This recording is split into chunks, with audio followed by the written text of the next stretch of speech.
Have you ever let the fear of criticism and disapproval hold you back from living a fulfilling life based on your own values and choices? If so, the courage to be disliked could be that transformative read that you are looking for. This book champions personal growth, self-acceptance, and the liberation that comes from accepting your true self. So in this video today, I will be discussing and delving into the profound paradigm shifting lessons extracted from this book, and I'll be offering a comprehensive review into its insights. So if this is something that you're interested in, please stay tuned and let's delve right in.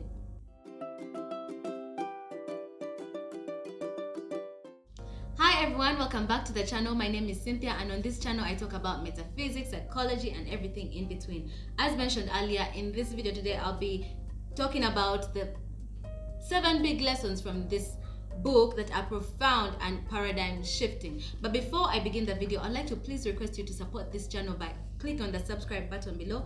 That will be very helpful. Now let's jump right into the video. Let's begin with a brief book introduction. The Courage to be Disliked was co-authored by Japanese writers Ichiro Kishimi and Fumitake Koga. The work explores the philosophical ideas of Alfred Adler, a renowned psychologist who stood alongside Sigmund Freud and Carl Jung as a leading figure in 20th century psychology. The narrative follows a dialogue between a philosopher and a young man seeking guidance to navigate life's challenges. The philosopher challenges the young man's ingrained beliefs, facilitating a transformative shift in his perspective. But the narrative the dialogue not only guides the young man, but even us, the readers, and invites us to question our own assumptions and explore alternative viewpoints. So let's now jump into the life-changing lessons from the book. Lesson number 1, your interpretation shapes your reality. The book highlights the power of interpretation and perception, and it suggests that it is not the events themselves that shape our reality, but the meaning we give them. For example, Sigmund Freud's idea is that one's psychic wounds or the traumas are the cause of his or her present unhappiness. However, Adlerian Psychology denies trauma altogether, and Adler, in denial of the trauma argument, states that no experience in itself is a cause of our success or failure. He also says that we do not suffer from the shock of our experiences or the so-called trauma, but instead we make out of them whatever suits our purposes. We are not determined by our experiences, but the meaning we give them is self-determining. The book teaches that the most important thing is that nothing is determined by the experiences we encounter. Instead, our lives are determined by the meaning we give to those past experiences. So, by choosing to view a situation from different perspectives, we can change our outlook and responses. Lesson number 2, an inferiority complex is an excuse. People enter into this world as helpless beings, and they have the universal desire to escape from that helpless state. This is what Adler termed as the pursuit of superiority. This is something you can think of as hoping to improve or pursuing an ideal state. For example, a toddler learns to steady himself on both legs and has a universal desire to learn a language and improve. The counterpart of this is the feeling of inferiority, where one's not able to reach his or her ideals and harbors a feeling of or a sense of being less than. The book teaches that actually, if the feeling of inferiority is not used the wrong way, it can actually be a launch pad to promote growth and striving. For example, if you had a feeling of inferiority about your education and resolved to try harder, that will be a desirable direction. An inferiority complex, on the other hand, refers to the condition of using your feelings of inferiority as a kind of excuse. For instance, say you say, I'm not well educated, therefore I can't succeed. The real issue is how you confront that reality. If you're thinking, I'm not well educated, therefore I can't succeed, instead of I can't succeed, you should think I don't want to succeed. The book teaches that we are often bound by these inferiority complexes because we don't dare change our lifestyle. We are not willing to sacrifice the pleasures that we enjoy, for example, playing or engaging in hobbies, yet we could use that same time to make efforts to improve ourselves. Lesson number 3, life is not a competition. When we refer to the pursuit of superiority, there's a tendency to think of it as a desire to be superior to other people, a desire to climb higher even if it means kicking others down, like the image of ascending a stairway while pushing everyone else out of the way to get to the top. Adler does not uphold such attitudes. Rather, he says that on the same level playing field, there are people who are moving forward and there are people who are moving forward behind them. And that though the distance covered and the walking speed may differ, we are all walking equally in the same flat place. The pursuit of superiority is the mindset of taking a single step forward on one's own feet, and not the mindset of competition, the sort that necessitates aiming to be greater than other people. The book teaches that it's enough to just keep moving forward without the need to compete with other people, and of course without the need to compare yourself with others. A healthy feeling of inferiority is not one that stems from comparing yourself with others, but one that stems from comparing yourself with your own ideals. Lesson number 4, do not live to satisfy the expectations of others. For example, say you are picking up litter around your workplace and no one seemed to notice you. And even if they did, no one has given you appreciation for what you have done or even said thanks. Now ask yourself, will you continue picking up the litter? If you are seeking recognition from others, chances are that you may stop. And this is the danger of the desire for recognition, And seeking glory from other people is mainly influenced by the reward and punishment education system, where if one takes appropriate action, one receives praise, and if one takes inappropriate action, one receives punishment.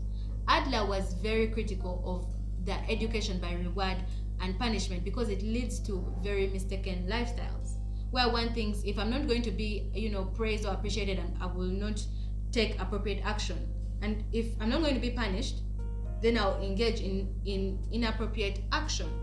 So before picking up the litter, you had the goal of being recognized.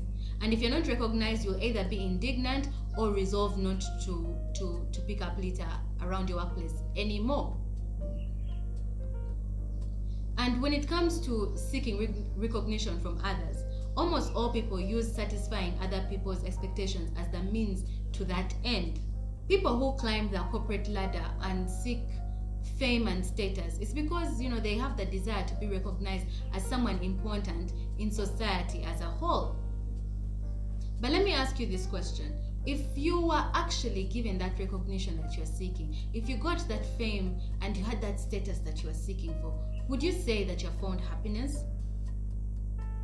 When you live to satisfy other people's expectations, you will live a very hard life because you'll always, fear, you'll always be worried about how people look at you, and you live in constant fear of their judgment.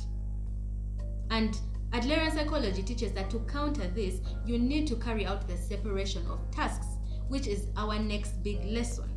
Lesson number 5, separate your life tasks. The book teaches that all you can do concerning your own life is choose the best path that you believe in. Now, the judgment that other people pass on that choice, that is their task, and it's not a matter that you can do anything about, right? So, if you are worried about other people's judgment or you're constantly craving for recognition from others, Adlerian Psychology teaches it's because you have not done the separation of tasks. The book also teaches what a life lie is. For example, it's not your job to be liked by the people at your workplace. So when you say, I'm shunned by my boss, so I can't work, or my boss is like this, therefore I can't work, that is a life lie. What is happening is that you are not able to acknowledge your incapable self, or you don't want to work, so you create an awful boss. But if you had carried out the separation of tasks, things would be very different. You see? What your boss thinks about you or the emotions that he expresses towards you, those are his tasks and not something you should concern yourself with. All you have to do is do your very best at your workplace and carry out the tasks that you're supposed to carry out. Any other thing is other people's tasks, right? So this got me thinking about relationships as well. If you have decided to get into a romantic relationship, show up as your authentic self and love your partner unconditionally. And don't intrude on your partner's tasks, because what your partner thinks about you, or whether or not he reciprocates your love, that is his task, and nothing you should concern yourself with. The book teaches that in general, all interpersonal relationship troubles are caused by intruding on other people's tasks and having one's own tasks intruded on. So learn the boundary that from here on, that is not my task, and then discard other people's tasks. This will be a first step toward a simpler life and a lighter load. Lesson number 6, listen to the voice of the larger community. The book teaches that we belong to a separate, larger community that is beyond the one we see in our immediate vicinity. For example, our country and the local society in which we live. And here's an example from the book to better explain this concept. So, suppose that you as a student regarded the community that is school as absolute. In other words, school is everything to you. Naturally, there will be occasions within that community when you run into adversity. It could be getting bullied, not being able to make friends, or not adopting to the system of the school in the first place. That is to say, it's possible that in that community that is your school, you won't have that it is okay to be here sense of belonging. When that happens, if you are thinking of school as being everything to you, you will end up without a sense of belonging to anything. And then you'll escape within a smaller community such as your home. You will shut yourself in and maybe even turn to violence against the members of your own family. By doing such things, you'll be attempting to gain a sense of belonging somehow. The book teaches that there is a more separate community that is a larger community, and that extends far beyond the confines of that school, and every one of us is part of that community. So if you're feeling like there is no place of refuge in your school, in your job, in your home, you can try to find refuge in that other larger community. And once you discover how big the world is, you will learn that whatever hardship you are facing within that confinement that you call as your school, your community, your job, your home, was only a storm in a teacup. And once you get out of that community and join the larger community, that storm will be gone and a gentle breeze will greet you in its place.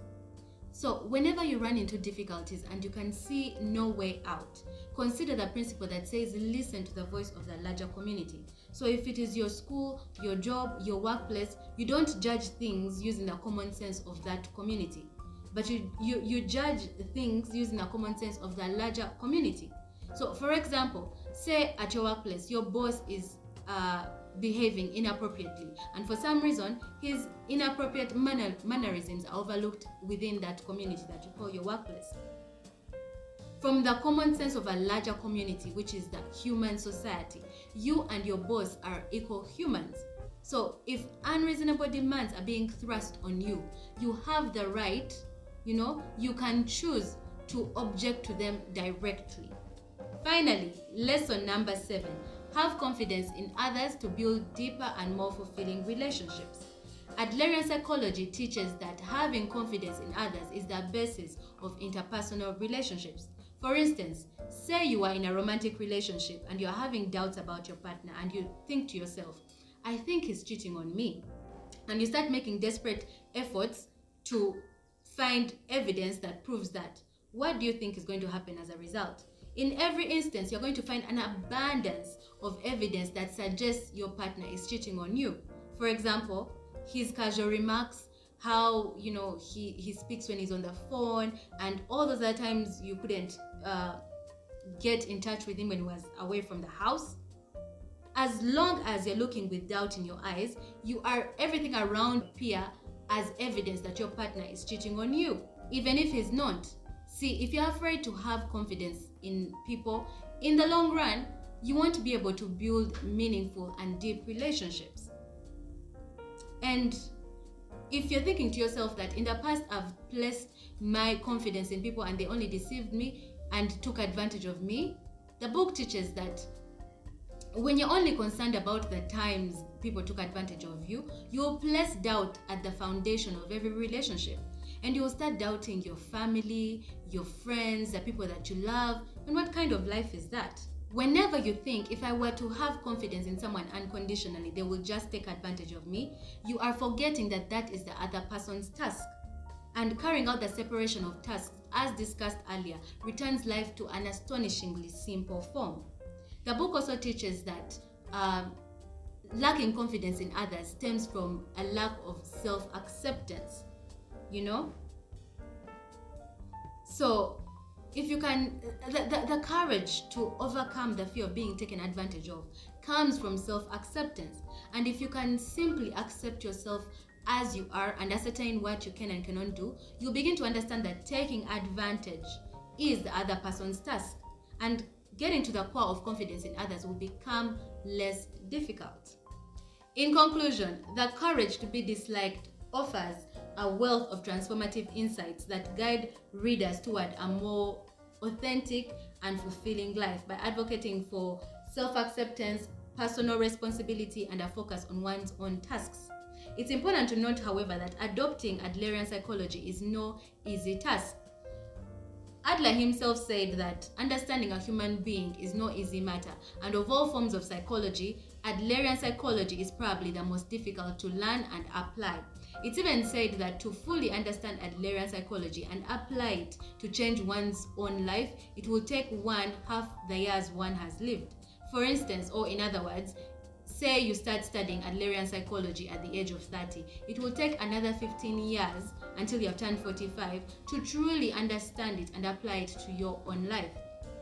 However, I still wholeheartedly recommend this book to anyone that is seeking a path to self-discovery and authentic and genuine contentment. I look forward to hearing your thoughts and reflections on the invaluable lessons from this book, so feel free to leave a comment in the comment section below. I will appreciate that. I hope you enjoyed this video. If you did, please give it a thumbs up, and please remember to support this channel by clicking on the subscribe button. I'll see you in my next video. Thank you for watching this one. Bye.